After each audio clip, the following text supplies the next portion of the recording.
내가 당신을 지킨다. 김정숙 여사의 경고얘기입니다.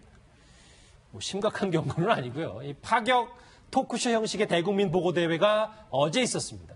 문재인 대통령이 환하게 웃는 장면이 자주 포착되기도 했었는데 재미있는 영상 저희가 놓치지 않고 핵심 정리해봤습니다. 같이 보시죠.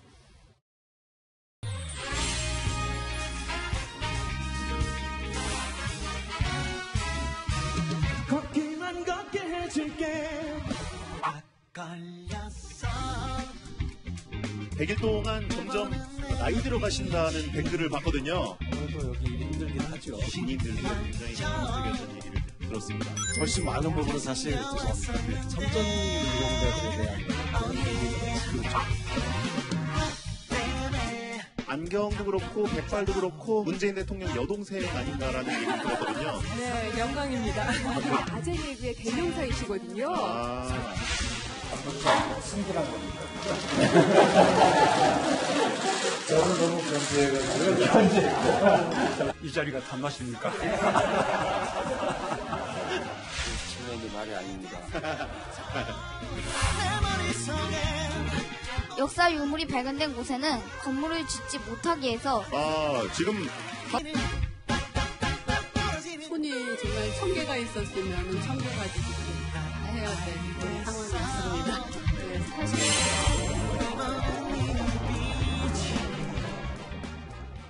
어제 문재인 대통령의 대국민 보고대회 뒷말들, 얘기들이 참 많습니다. 제 오른쪽에 세 번째 특별 게스트 박상원 소장 나오셨습니다. 어서 오십시오. 네, 안녕하세요. 안녕하세요. 좋았습니까? 나빴습니까?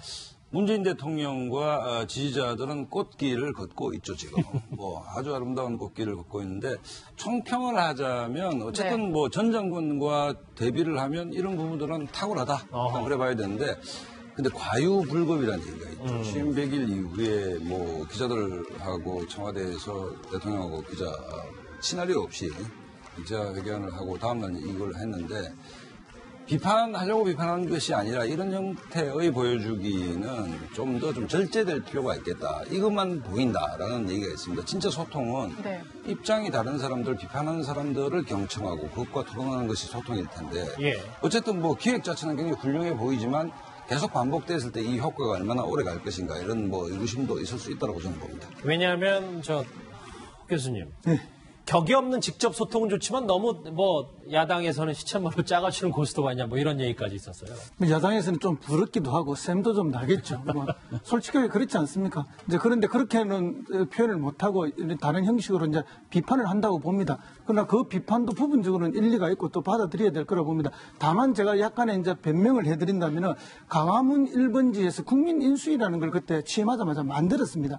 그러면 이게서 그 건의됐던 많은 정책들을 직접 대통령이 한번 나서서 받아들이고 하는 걸 하겠다라는 말씀이 있었는데 실제 그걸 할 시간이 없었습니다. 제대로 한번 그런 것들을. 그러다 보니까 이제 이번 100일을 기준으로 해서 이걸 한번 기획이 된 건데요. 그러다 보니까 기자회견하고 이것이 이제 동시에 뭐 연속적으로 일어난 거죠. 그러다 보니까 좀 과하다는 뭐 비판은 할 수 있겠습니다만은 이거는 어쨌든 대통령이 잘 되기를 바라기 위해서 정책 건의했던 사람들의 정책들을 모아서 지난 7월 초까지의 그 건의를 모아서 한 발표회를 한 것이기 때문에 이런 형식으로 할 수밖에 없었다는 것이죠. 그런데 그에 비해서 지난 100일 기자회견은 그야말로 기자들이 무차별적으로 질문할 수 있는 그런 두 개의 형식이 다를 수밖에 없었다. 그런 점에서 조금 이해해 주셔도 될 만한 일이 아닌가 그렇게 봅니다. 아직까지는 일단 문재인 대통령의 이런 소통 행보에 대해서 굉장히 좀 호평들은 일단 우세한 것 같은데 저는 어제 보면서 가장 좀 인상 깊었던 게 뭐였냐면 문재인 대통령이 저출산 얘기를 하면서 다른 모르겠어요.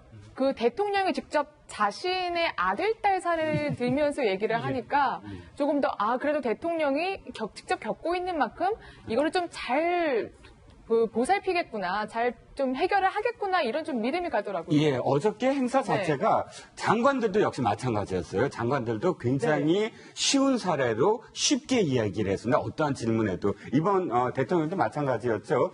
저출산 문제를 이야기하니까 먼저 자신의 아들, 딸 이야기를 하면서 그러니까 손자, 손녀가 다 하나씩이었다. 가정마다. 그러니까 자신은 더 나라. 제발 내가 할아버지니까 손자 손녀를 더 안고 싶다. 하나만 더 낳아라. 더 낳아도라고 이렇게 이야기를 했을 텐데 두 사람 다 그러니까 자녀 다 아유, 엄두가 나지 않는다라고 대답을 했다는 거죠. 그러니까 거기서 피부로 느꼈다는 거죠. 왜 나의 자식들도 이럴진데. 인심을 직접 읽은 거죠. 그렇죠. 나의 자식들도 이럴진데 네. 지금 젊은이들이 그런 고민들, 아이를 낳으라고 했더니 바로 엄두가 나지 않는다는 대답이 왜 나올까 하는 그런 의문이 들었다라는 그런 그래서 이제 그 저출산 문제에 대해서 이제 이야기를 하고 일자리에 대해서 이야기하는 그런 부분들, 그 공감대가 훨씬 이렇게 훨씬 더 공감할 수 있는 부분은 있었어요. 그런데 허 교수님 말씀에 제가 한 가지만 네. 굉장히 아쉬운 게 있어요. 예를 들면 어떤 액티브엑스 말씀을 네. 드릴게요. 액티브엑스와 관련해서 질문이 있더니 뭐라고 답을 했냐면 순차적으로 없애겠다라고 대답을 했잖아요. 그런데 박 대통령 시절에도 사실은 규제 이 제한을 풀린다는 그런 의식에서 이게 나왔을 때 풀어라 하고 이제 강하게 얘기를 했을 때 지금까지도 안 풀리고 있는 문제가 상당히 힘든 문제예요. 이건 우리나라가 마이크로소프트의 어떤 그 정책을 도입을 하면서 공무원 사회는 무조건 이 MS의 어떤 그 한계를 못 벗어나고 있거든요. 예. 어마어마하게 예산이 드는 문제이기 때문에 단순하게 지금 이 정부 들어서 똑같이 순차적으로 없애겠다. 이렇게 대답할 거면 사실은 별 차이가 없잖아요. 저는 좀 더 정확한 대답을 해야 되는 게 아니냐 싶었던 거죠. 어제 대국민 이제 보고대에 관련해서 여타 다른 토크 프로그램이나 언론에서는 이 말을 다 분석했는데 저희는 이 부분에 집중해 보려고요. 화면에 보시는 저 사람, 저분입니다. 몰래 온 손님치고는 너무 곱게 한복을 입고 나오셔서 많이 당황을 했는데 김정숙 여사가 어제 이런 얘기를 했습니다. 같이 들어보시죠. 벌써 100일이 됐다고 그러네요. 저는 몇 년 지난 것 같아요. 제가 항상 그러죠. 초심을 잃지 말라고요.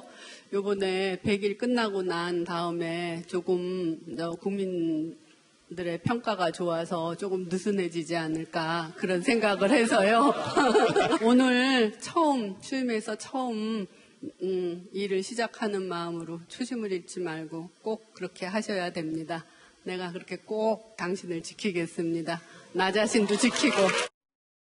저 많은 이제 멘트 중에서 가장 인상 깊었던 게 내가 문 대통령을 지키겠다 아니라 내가 그렇게 꼭 당신을 지키겠다. 초심을 잃지 않도록. 여기에 많은 국민들이나 문 대통령도 좀 감동을 했을 것 같아요. 저 몰래 찾아와가지고 사실 예상을 못했을 것 같은데 지키겠다가 몸을 지켜주겠다가 아니고 혹시나 변하지 않을까 초심을 잃지 않도록 지켜주겠다. 그리고 나도 그렇게 하겠다라고 얘기했던 부분이 사실 좀 의미 있지 않을까. 여러 평가들이 있는데 사실은 100일입니다. 100일이라면 아이 100일에 할 수 있는 게 없잖아요. 100일에 평가를 받고 정책에 대해서 하기에는 조금 시간이 좀 이르다고 봐야 될 것 같고 100일의 어떤 형식을 어떤 축제같이 이렇게 했다고 저는 생각이 들고 그 축제에서 어쩌면 다른 것들은 우리가 아직까지 논하기 좀 그렇지만 영부인 여사 김정숙 여사 와서 저 했던 얘기는 그래도 국민들이 봤을 때는 보기 좋은 모습이 아닌가. 그래서 초심을 잃지 않는 그런 대통령 정치 사실 잘 없잖아요. 그걸 지켜주겠다라는 국민이 봤을 때는 좀 든든함 또 영부인도 괜찮다 이런 생각을 했지 않을까 생각이 듭니다. 오히려 좀 민감한 현안에 대한 언급이 없어서 김정숙 여사만 더 돋보인 거 아니냐 이런 비판도 있었는데 아까 손이 1000개를 다 쓰고 싶었다 뭐 이런 얘기도 지난번 이제 수재 났을 때 이제 김정숙 여사가 굉장히 열심히 했고 홍준표 대표가 장화를 남이 신켜주는 그 사진이 대비되면서 얘기됐었는데 어쨌든 퍼스트레이디로서 저렇게 보이지 않는 곳에서 손이 1000개라도 모자랄 정도였다는 것은 그 수재를 당한 분들하고 공감을 하고 있다는 내용 아닙니까? 그러니까 내가 사진 찍기 위해서 간 게 아니고 정말 이걸 빨리 정상화시켜야 되는데 너무 바빴다는 얘기이기 때문에 어쨌든 퍼스트레이디로 지금까지 보여준 김정숙 여사가 보여준 모습들은 아주 보기 좋은데 우리가 아까 박준 변호사가 좀 전에 영부인 이렇게 말씀을 하셨는데 우리 퍼스트레이디 이러면 유경수 여사 생각나지 않습니까? 그 당시에 영부인이라고 했는데 영부인과 각하는 이 소위 권위주의 시대의 산물이고 청와대가 공식적으로 대통령 부인 김정숙 여사라고 호칭해달라고 하는데 어쨌든 김정숙 여사께서 보여주는 모습들은 전체로 기운도 밝고 또 보는 사람들 기분 좋게 하고 그다음에 정치 이외의 어떤 부분들 그늘질 부분들 또 대통령에게 야당 역할을 하겠다 이런 말씀을 하고 계시는데 100일간만 놓고 보면 사실은 문재인 대통령보다 김정숙 여사께서 대통령 부인으로서의 스탠스를 아주 잘 잡고 있는 게 아닌가 이런 생각이 듭니다. 청와대를 비판하시는 게 아니라 박지훈 변호사를 이 어제 대국민 보고대 파격의 정치 토크쇼 같았다는 이 어제 대국민 보고대를 야당은 이런 식으로 비판했습니다. 오늘 목소리 들어보시죠. 그들만의 예능쇼나 다름없는 천박한 오락화 프로그램을 짜고 있는 것이 아닌가. 각본이 짜여있는 1시간 동안의 이 소통 아닌 소통쇼에서 청와대 대국민 보고대회는 대국민 정권 홍보용 정치쇼에 지나지 않았다고 생각합니다. 이러려고 정권 교체를 했느냐 하는 자괴감을 떨쳐낼 수가 없습니다.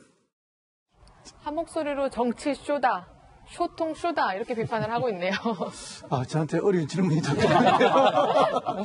근데 뭐 쇼도 잘하면 좋지 않습니까? 국민들이 왜 쇼를 봅니까? 쇼를 보고 즐거워하고 쇼를 보고 자기의 기분 전환을 하고 그런 거 아닙니까? 정치도 그래, 정치 쇼를 잘하면 좋죠. 그동안 정치 쇼를 너무 못해서 국민들이 스트레스가 많고 짜증이 눌렸던 거 아닙니까? 짜고라도 치란 말입니까? 근데 이제 이런 해주자. 어제 같은 경우에는 뭐 20만 명 가까운 그 어떤 그런 제안이 들어왔고 그걸 분류해서 각 그 중요한 우선순위를 둬서 그 제안을 대표한 사람들을 뽑아서 질문을 하게 하고 해당 부처 장관이나 수석이 답변을 하는 어제 같은 경우에는 짜여질 수밖에 없는 각본에 의해서 진행될 수밖에 없는 그런 드라마나 같은 거죠. 그런데 그거를 그러면 도대체 어떻게 해야 되는가?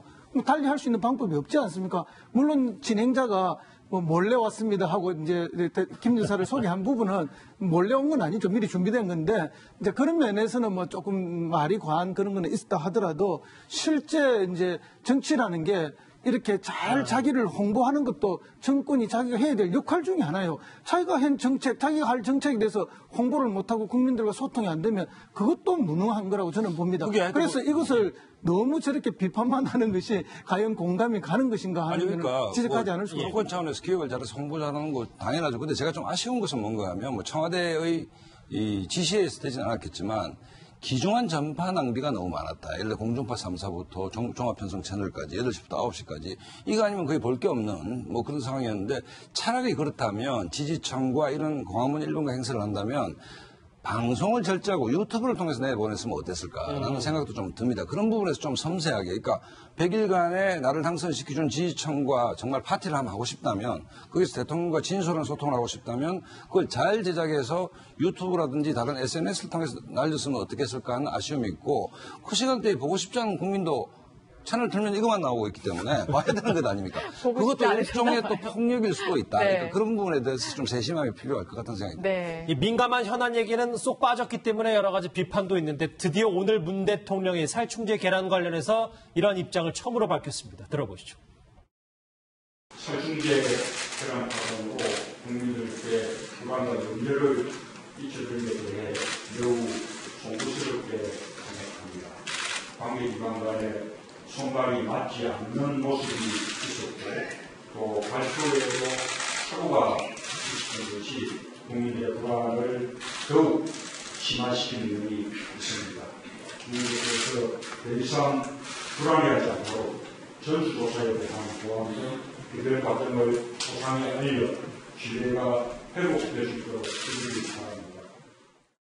오늘 첫 을지국무 회의에서 이 살충제 계란 매우 송구스럽다 이런 얘기를 했습니다. 그렇습니다. 지금 이종우 씨, 그러니까 말씀 끊어서 죄송한데 저걸 야당이 얘기하는 건 저 얘기를 왜 어제 안 하고 오늘 하냐라는 포인트인 것 같아요. 그렇죠. 지금 복장 보이시죠? 노란색 그 복장이 을지 국무회의를 하기 때문에 오늘부터 이제 을지 훈련이 시작되기 때문에 을지 국무회의를 주관하는 입장에서 복장부터 해서 이런 이 지금 현안에 대해서 엄숙한 얼굴로 지금 말씀을 하셨습니다. 그러니까 사실은 좀 아쉬운 게 그거죠. 어저께는 사실 이제 100일 기념잔치는 아니었어요. 원래 5월 24일 날 8월 16일부터 20일 사이에 이런 보고대회를 하겠다라고 이미 그때 이야기를 한 부분이에요. 말씀하셨듯이. 그러니까 그 국민 인수위원회에서 나온 제안을 갖고 보고를 하겠다. 그러면 사실 어떻게 어떤 의미가 뭐 꽃길을 걷게 해주겠다. 이렇게 노래부터 시작을 해서 그거를 제안한 사람과 그들끼리의 어떤 이 소통이었거든요. 사실은 듣고 싶었던 부분들은 진짜 안보 문제, 미사일 어떻게 될 건가 또는 뭐 살충제 어떻게 될 건가 이런 부분들이 굉장히 궁금했는데 그걸 이야기할 줄 알고 텔레비를 틀었다가 그냥 꽃길만 걷게 해줄게부터 이런 어떤 느낌으로 이어지니까 이게 좀 유리된 거 아니냐. 현실의 어떤 긴박감이 없고 그런 질문들도 하나 없었던 것이 아쉽지 않느냐. 이런 시각이 나올 수밖에 없지 않을까 싶습니다. 알겠습니다. 문 대통령 대국민 보고대회 얘기와 김정숙 여사 얘기를 집중적으로 해봤습니다.